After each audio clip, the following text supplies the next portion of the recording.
Hello guys, this is Byomkesh ji on YouTube. और आज हम डिस्कस करेंगे एमए इकोनॉमिक्स सेमेस्टर 1 CC3 में जो सुरेंद्र सर के द्वारा दिया गया है MCQ तिलका मांझी भागलपुर यूनिवर्सिटी के थ्रू जो है ये ऑफलाइन क्लास बंद हो जाने के कारण ऑनलाइन क्लास का सुविधा किया गया है। ठीक है, तो हम लोग आज इसमें डिस्कस करेंगे कि जो क्वेश्चंस दिया गया है उसमें 10-10 का ऑब्जेक्टिव का डिस्कशन करेंगे विद फुल एक्सप्लेनेशन। ठीक है, तो वीडियो लास्ट तक देखिए और समझ में आए तो कमेंट भी कीजिए। जहाँ कन्फ्यूजन हो हमको व्हाट्सएप और कमेंट में लिख सकते हैं। ठीक है, चलिए स्टार्ट करते हैं। एमए इकोनॉमिक्स सेमेस्टर 1 का सिलेबस है। CC1 में हम लोगों को मिला जुला के ऑब्जेक्टिव दिया गया। तो फर्स्ट क्वेश्चन पे आते हैं बिना किसी समय को गवाए। द फंक्शन y बराबर a plus B x plus C x square is termed as. कहता है कि एक फंक्शन है। अब फंक्शन किसको कहते हैं, तो सबसे पहले डिस्कशन करना है कि फंक्शन इक्वेशंस और वेरिएबल और कांस्टेंट और इन सबों को मिला करके जो बनता है वो फंक्शन कहलाता है। तो फंक्शन यहाँ पर दिया है कि y एक फंक्शन है जो इस तरह से एक्सप्लेन किया गया है x के टर्म में, जहाँ पर y जो है x के ऊपर है, मतलब x का जो टर्म होगा वो y के वैल्यू को बताएगा। तो हमको वैल्यू नहीं निकालना है, हमको यहाँ पर बताना है कि ये जो एक्सप्रेशन लिखा हुआ है a plus B x plus C x square वो किस टर्म में है। तो ये जो लिखा हुआ है a plus B x plus C x square ये क्वाड्रेटिक फॉर्म फंक्शन के फॉर्म में है। किस में है? क्वाड्रेटिक फंक्शन के फॉर्म में। चूँकि आप जानते हैं क्यूबिक का मतलब होता है x पर पावर क्यूब, या वेरिएबल किसी भी टर्म में हो तो वेरिएबल पर पावर 3 जहाँ हो गया वो जो है आपको बताएगा क्यूबिक फंक्शन। क्यूबिक का मतलब 3 और क्वाड्रेटिक का मतलब 2 और कांस्टेंट का मतलब वैल्यू जो हमारा 1 2 3 है, और नन ऑफ द अबव मतलब इनमें से कोई नहीं। तो हमारा जो आंसर है वो है क्वाड्रेटिक फंक्शन। क्वाड्रेटिक फंक्शन है। अब कुछ भाइयों को दिक्कत होता है, बहनों को दिक्कत होता है कि क्वाड्रेटिक फंक्शन को हिंदी में क्या कहते हैं। तो क्यूबिक का मतलब होता है घन, क्यूब से संबंधित मतलब घन हुआ। ठीक है, या त्रिघातीय उसको कहते हैं। क्वाड्रेटिक को कहते हैं द्विघातीय फलन, फंक्शन का मतलब फलन। और कांस्टेंट का मतलब होता है स्थिरांक। स्थिरांक का जो फलन होता है मतलब जो मान स्थिर हो, जैसे 1 2 3। तो आंसर इसमें क्या हुआ? क्वाड्रेटिक फंक्शन हुआ। तो चलिए अगले क्वेश्चन पर हम लोग चलते हैं। Which among the following function is not the polynomial function. अब ध्यान दीजिएगा, यहाँ पर मैं आपको पहले पॉलिनोमियल फंक्शन पर डिस्कशन कर देता हूँ, फिर आपको डिस्कस करूँगा कि ये पूरा क्या है। तो सबसे पहले पॉलिनोमियल फंक्शन को देखते हैं। पॉलिनोमियल फंक्शन हम उसको कहते हैं जहाँ पर कहता है कि जहाँ पर वेरिएबल और एंड कांस्टेंट का मिक्स्ड फॉर्म हो। मिक्स्ड फॉर्म पॉलिनोमियल कहलाता है। जैसे 4x प्लस 7y बराबर 8। तो ये एक साइमल्टेनियस इक्वेशन को सिखा रहा है। या हम इसको ऐसे लिख सकते हैं 4x square plus 8x plus 7। तो ये एक जो है पॉलिनोमियल को दिखा रहा है, पॉलिनोमियल फंक्शन को। माफ़ कीजिएगा, ये इक्वेशन नहीं होता है, ऐसा होगा। इक्वेशन जहाँ होगा वहाँ 0 लिखा रहेगा। तो 4x square plus 8x plus 7 हो जाए। तो पॉलिनोमियल फंक्शन जो होते हैं वो कई प्रकार के होते हैं। जैसे अभी हम लोगों ने यहाँ पर क्वेश्चन में पढ़ा क्यूबिक फंक्शन। क्यूबिक फंक्शन ऐसा होता है ax cube plus B X square plus सी एक्स स्क्वायर प्लस डी बराबर करके। फिर अगर क्वाड्रेटिक लिखा जाएगा तो ax square B x plus C लिखा जाएगा, द्विघाती जिसको कहते हैं। या लीनियर लिखेंगे तो ax प्लस बी लिखेंगे। तो पॉलिनोमियल फंक्शन उसको कह रहे हैं जो क्या है, पॉलिनोमियल जो हम लोगों ने पढ़ा था बहुपद। पॉलिनोमियल का जो हिंदी होता है वही होता है बहुपद। तो कहता है कि क्वेश्चन में अब यहाँ पर आते हैं कि पॉलिनोमियल फंक्शन इनमें से कौन सा नहीं है। ध्यान दीजिएगा दोस्तों, यहाँ पर नहीं पूछा जा रहा है। बहुत लोग क्या है कि कन्फ्यूजन में भाई बहुत सारा है, कहीं पर टिक मार दिए। नहीं, पूछा जा रहा है कि पॉलिनोमियल फंक्शन कौन सा नहीं है। तो हमने अभी डिस्कस किया कि वेरिएबल और कांस्टेंट के मिक्स्ड फॉर्म को, वेरिएबल और कांस्टेंट के मिक्स्ड फॉर्म को हम पॉलिनोमियल फंक्शन कहते हैं। देखिए यहाँ पर a प्लस बी एक्स जो हमारा लीनियर फंक्शन है, y बराबर a plus B x plus C x square ये मेरा जो है क्वाड्रेटिक फंक्शन है। y बराबर a plus B x plus C x square plus d x cube ये मेरा जो है क्यूबिक फंक्शन है। तो ये तीनों जो है पॉलिनोमियल फंक्शन के अंतर्गत आते हैं, जैसा ऊपर के एग्जाम्पल में, ऊपर के क्वेश्चन में हम डिस्कस किया। अब इसका जो आंसर है जो कि नहीं है वो है मेरा y बराबर ई एक्स। क्योंकि ई पे पावर एक्स जो है वो एक एक्सपोनेंशियल फंक्शन है जो कि पॉलिनोमियल फंक्शन के अंतर्गत नहीं आता है। आप फंक्शंस का आप पार्ट पढ़ेंगे तो फंक्शन मुख्यतः हमारे सिलेबस में 4 हैं, पॉलिनोमियल फंक्शन, एक्सपोनेंशियल, लॉगरिदमिक, और मैथ्स में बहुत सारे होते हैं, ट्रिगोनोमेट्री होते हैं, जो है अलजेब्रा में बहुत सारे ऐसे ऐसे फंक्शंस हैं, ये लॉग में हैं, एक्सपोनेंट में है, तो यहाँ पर एक्सपोनेंशियल फंक्शन हमारा आंसर हुआ। नेक्स्ट क्वेश्चन पर चलते हैं। Which one of the among is are a transcendental और a non algebraic function. Transcendental बोले या फिर नॉन अलजेब्रिक फंक्शन बोले, एक ही बात है। नॉन अलजेब्रिक का मतलब जो अलजेब्रा नहीं है। अब अलजेब्रा कौन नहीं है? वैसा चीज जिसमें क्या हो, कांस्टेंट वेरिएबल का सीधा रिलेशन ना हो, वैसा जिसमें कांस्टेंट और वेरिएबल का सीधा रिलेशन ना हो, वो नॉन अलजेब्रिक कहलाता है। तो नॉन अलजेब्रिक कौन हो गए भाई? तो हमारे पॉलिनोमियल फंक्शन को छोड़कर, जैसे लॉग वाले फंक्शन हैं, जैसे एक्सपोनेंट वाले फंक्शन हैं, या जो कि आपका ट्रिगोनोमेट्री के फंक्शन हैं, तो ये सब जो फंक्शन होते हैं नॉन अलजेब्रिक हैं। अलजेब्रा के फॉर्म से या ए प्लस बी के होल स्क्वायर से या पॉलिनोमियल के फंक्शन से इसका कोई रिलेशन नहीं। तो हमारा आंसर यहाँ पर क्या है? अब आंसर पर चलते हैं कि कौन था, इसमें कौन सा जो है वो नॉन अलजेब्रिक फंक्शन है। तो देखिए y बराबर ई पे पावर एक्स, ये एक्सपोनेंशियल फंक्शन है जो नॉन अलजेब्रिक फंक्शन का एग्जांपल है। y बराबर लॉग एक्स, ये भी एक लॉग फंक्शन का है, लॉगरिदमिक फंक्शन का है, तो ये भी जो है नॉन अलजेब्रिक है। y बराबर साइन एक्स जो है, ये भी जो है मेरा ट्रिगोनोमेट्रिक फंक्शन है। तो यहाँ पर आंसर हो जाएंगे ऑल ऑफ द एबव। ये सारे फंक्शंस जो है क्या है, हमारे नॉन अलजेब्रिक फंक्शंस हैं। चलिए तो आगे चलते हैं नेक्स्ट क्वेश्चन। तो आगे चलते हैं नेक्स्ट क्वेश्चन पे। अब आ गए हैं 4 नंबर पर। तो कहता है the differentiation is always equal to 0 of the dy by d x. कहता है कि differentiation dy by d x 0 कब होगा, किस फंक्शन को हम कहेंगे कि वहाँ पर differentiation dy by d x हो गया। तो हमारे पास ऑप्शन है power function, constant function, exponential function, logarithmic function. तो चलिए एक एक बार सबका ऑप्शन पे डिस्कशन पहले कर लेते हैं, क्योंकि देखिए आंसर तो हमारा कांस्टेंट फंक्शन ही है, क्योंकि कांस्टेंट रूल ऑफ डेरिवेटिव्स में हमने पढ़ा है कि कांस्टेंट फंक्शन ऑलवेज 0। अगर हम कांस्टेंट फंक्शन का एग्जांपल लेकर के अभी हम आपको दिखा देते हैं, और पावर फंक्शन, एक्सपोनेंशियल, सब का वैल्यू लेके दिखा देते हैं। तो आप वेट कीजिए, मैं आपको डिटेल में सारा ऑप्शन समझा रहा हूँ। जिनको नहीं समझ में आएगा वो कमेंट में बताएंगे।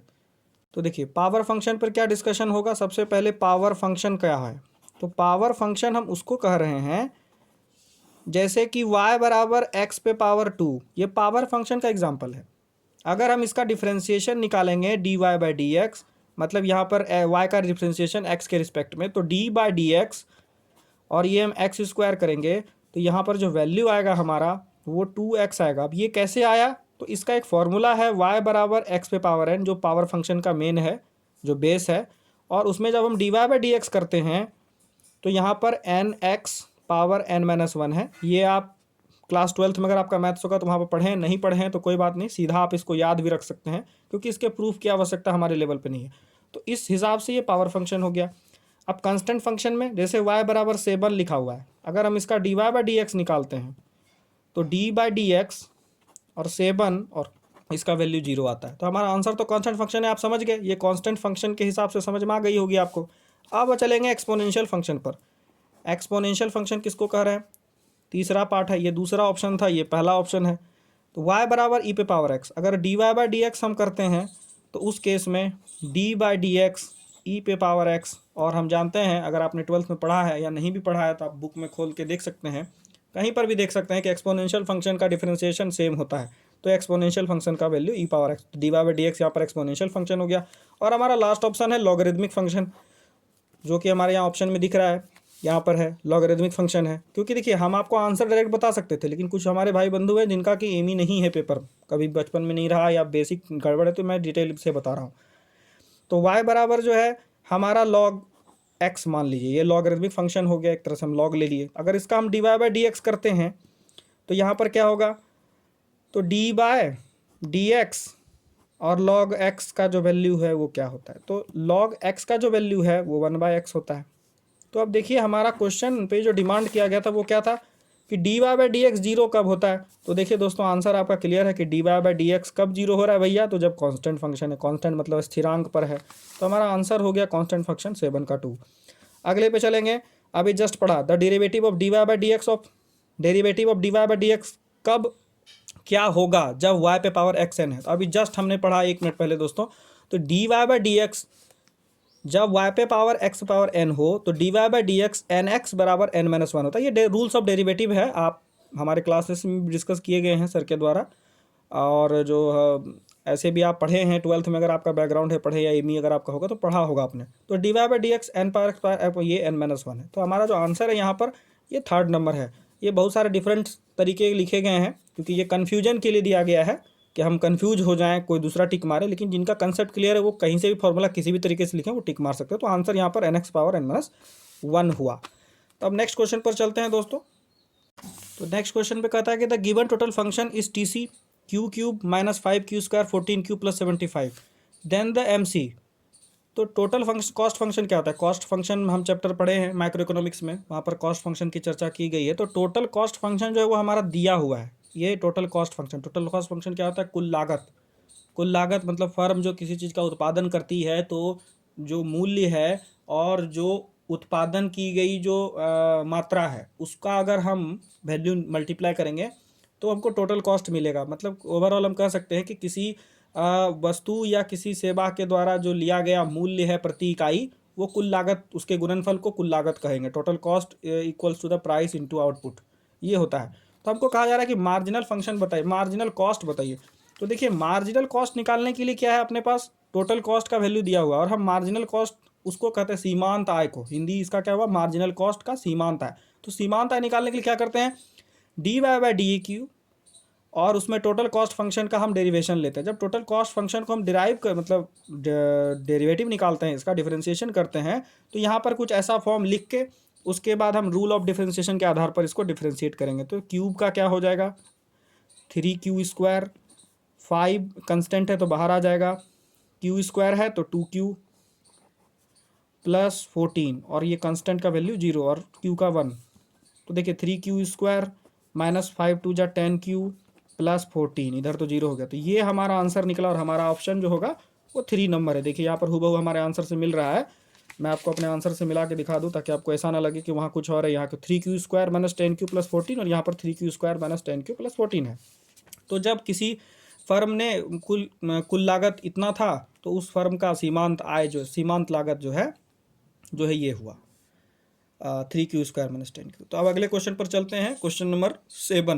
चलिए अगला क्वेश्चन 7 है, कहता है under the perfect competition under the condition perfect competition which is correct. कहता है पूर्ण प्रतियोगिता, परफेक्ट कंपटीशन मतलब पूर्ण प्रतियोगिता के संदर्भ में कौन सी शर्त सही है। हिंदी इसका ये है। हमारे बहुत सारे मित्र ऐसे हैं जिनको इंग्लिश में बहुत सारा जो है भ्रम है कि इंग्लिश कैसे बनाएंगे, कल गलतियां हैं, तो मैं हिंदी में भी बोल रहा हूँ दोनों लैंग्वेज में। Under the condition of perfect competition which is correct, कहता है कि इनमें से कौन सी शर्त पूर्ण प्रतियोगिता के संदर्भ में सही है। तो कहता है ए आर मतलब एवरेज रिवेन्यू, ठीक है, मार्जिनल रिवेन्यू और पी, ये तीनों।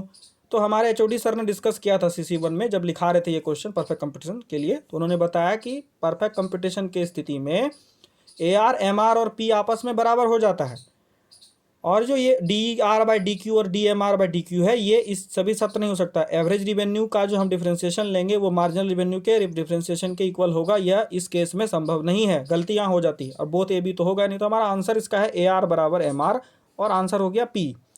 ये कंडीशंस है अंडर परफेक्ट कंपटीशन के। आपको याद रखना होगा कि एवरेज रिवेन्यू जिसको हम कहते हैं औसत आय, और मार्जिनल रिवेन्यू मतलब सीमांत आय, और मूल्य, अगर ये तीनों बराबर हैं किसी फर्म या किसी उद्योग का अंडर परफेक्ट कंपटीशन में, तो वहाँ पर जो है ये हम कह सकते हैं कि ये केस होगा परफेक्ट कंपटीशन के दौर में, ठीक है। तो अगले क्वेश्चन में चलते हैं। अगले क्वेश्चन में कहता है कि average cost function is minimum. Average cost function minimum होगा, कब होगा भाई, कब उस समय होगा जब कुल लागत सीमांत लागत के बराबर हो जाए, क्योंकि ये मिनिमा का केस है, मिनिमा मैक्सिमा का केस है। तो कुल लागत सीमांत लागत के बराबर हो जाए, AC average cost equals to marginal cost. और दूसरा फर्स्ट ऑर्डर कंडीशन में जब मिनिमा का केस हम लगाते हैं तो कुल लागत के पहले मतलब फॉर्म को अगर हम डेरिव करें, मतलब कि फर्स्ट ऑर्डर से हम निकालें तो वो 0 हो जाना चाहिए। और दूसरे में जब हम इसी का सेकेंड ऑर्डर डेरिवेटिव निकालेंगे, मतलब दूसरी बार फिर से D² करेंगे, मतलब इसी का डिफरेंशिएशन फिर से लेते हैं टर्म को, तो ये वैल्यू जो है यहाँ पर जीरो से छोटा होना चाहिए, तब ये दोनों अगर कंडीशंस मिलते हैं तो वो मिनिमा का केस होता है। तो यहाँ हमारा ये दोनों ऑप्शन सही बताया जा रहा है, तो हमारा आंसर जो होगा वो 3 होगा। 3 में बताया गया कि बोथ 1 एंड 2, तो हमारा ये दोनों कंडीशन मिनिमा के लिए सेटिस्फाई करता है। आप डिस्कशन कर सकते हैं मेरे साथ कॉल करके अगर आपको कन्फ्यूजन हो कि ये कैसे हुआ। ठीक है, तीसरा क्वेश्चन है, 9वां क्वेश्चन है, the elasticity of demand can also be expressed A R और एम आर। तो इलास्टिसिटी ऑफ डिमांड के संदर्भ में ये एक फॉर्मूला है, ए आर बराबर A R minus M R. आप अगर इलास्टिसिटी ऑफ डिमांड के बेसिक्स को जानते हैं तो ये ए आर बराबर एम आर कैसे है वो मैं आपको बता रहा हूँ, आप रुकिए। तो ईडी के केस में ईडी बराबर A R by A R minus M R है, यही इसका एक सही आंसर है। चूँकि इसमें बहुत बड़ा डेरिवेशन है जो मैं अभी आपको नहीं बता सकता हूँ इस वीडियो में, चूँकि ये ऑब्जेक्टिव के लिए डिस्कशन है। आप कभी इसका डिटेल जानना चाहेंगे तो मेरे को कमेंट में मैसेज करेंगे कि इसका डिटेल नंबर एग्जाम्पल का बताइए। कोई भी ऐसा क्वेश्चन जिसका डिटेल आपको समझ में नहीं आया हो तो उसका डिटेल मैं अगले वीडियो में जो है आपको बता दूंगा। तो अगला क्वेश्चन है 10 number, regarding the elasticity demand which is correct. Elasticity of demand के केस में कौन सा करेक्ट है? तो इलास्टिसिटी ऑफ डिमांड का जो केस है वो लिखाता है कि proportionate change in demand by proportionate change in price. ठीक है, तो ये केस मेरा सबसे पहले सही है, प्रोपोर्शनेट चेंज इन प्राइस और प्रोपोर्शनेट चेंज। और ये केस हमने अभी पढ़ा E R by M R minus M R. और ये जो हम इलास्टिसिटी ऑफ डिमांड के 5 पार्ट को पढ़ते हैं, अब 5 पार्ट कौन कौन सा है वो समझिए, मैं आपको बता रहा हूँ तुरंत। तो मैं आपको बता रहा था कि इलास्टिसिटी ऑफ डिमांड के रिगार्डिंग में ये वाला कैसे सही है, मैं आपको बता रहा हूँ फिर से। देखिए, इलास्टिसिटी ऑफ डिमांड के संदर्भ में ये फॉर्मूला पर है, आप कभी फॉर्मूला देखेंगे कि इलास्टिसिटी ऑफ डिमांड में ये हो जाता है ई डी बराबर डेल्टा क्यू बाय क्यू अब बटे डेल्टा पी अब बाय पी। इसका जो वैल्यू है, यही वैल्यू जो होता है वो बताता है proportionate change in demand by proportionate change in price. तो इसका जो डेफिनेशन है ईडी का, वही है इलास्टिसिटी ऑफ डिमांड के डेफिनेशन को यहाँ पर लिखा गया है डेरिवेटिव के फॉर्म में। और ईडी बराबर A R minus M R, ये बहुत बड़ा एक डेरिवेशन है जो माइक्रो इकोनॉमिक्स में डिमांड फंक्शन में है। तो आप अगर इलास्टिसिटी ऑफ डिमांड के डिटेल को कभी पढ़े होंगे तो यहाँ पर ये फॉर्मूला सही है कि ए आर जो होता है वो A R minus M R, मतलब किसी भी फंक्शन में अगर ए आर दिया है और ए आर एम आर को नीचे मतलब ऊपर ए आर रख दें वैल्यू और नीचे ए आर और एम आर का डिफरेंस ले लें। क्योंकि ए आर हमारे पास है तो एम आर भी हम डेरिवेटिव करके निकाल सकते हैं। अगर हम डिफरेंशिएशन लें ए आर का तो एम आर निकल जाएगा, और उस दोनों के रिलेशन को लेके यहाँ बैठाएंगे तो इलास्टिसिटी ऑफ डिमांड उसी केस में यहाँ भी वही निकलेगा, यहाँ भी वही निकलेगा। और ये जो मेरा फर्स्ट नंबर है वो इलास्टिसिटी ऑफ टाइप्स है। इलास्टिसिटी ऑफ डिमांड का 5 टाइप है, देखिए कौन है यहाँ पे। देखिए आपको यहाँ पर दिख रहा है कि degree of elasticity of demand, तो कहता है कि there are 5 degree of elasticity of demand. पहला डिग्री है रिलेटिवली इलास्टिक डिमांड, ई, जो कि 1 से छोटा होता है। इन इलास्टिक होगा जब एक इलास्टिसिटी ऑफ डिमांड जो है वो 1 से छोटा होगा, और जो इलास्टिसिटी ऑफ डिमांड अगर 1 से बड़ा होगा तो रिलेटिवली कहलाएगा इलास्टिक, और अगर 1 से छोटा होगा तो इन इलास्टिक, 1 के बराबर होगा तो यूनिट इलास्टिक, और अगर 0 के बराबर हो जाए तो परफेक्टली इन इलास्टिक डिमांड, और अगर इन्फिनिटी के बराबर हो जाए तो वो परफेक्टली इलास्टिक डिमांड होगा। तो ये पांचों केस जो है मिल करके आपका ये ऑप्शन बना है। तो ये तीनों इस संदर्भ में सही है और ये आंसर आपका 3rd नंबर है, ऑल ऑफ द अबव है। तो आज का वीडियो यहीं पे समाप्त करेंगे। बाकी 1 से 10 तक का अपने आपको मैंने ऑब्जेक्टिव बताया है, बाकी 11 से 20 का नेक्स्ट वीडियो में बताऊंगा। Thank you for watching. कोई भी कन्फ्यूजन हो तो आप कमेंट करिए।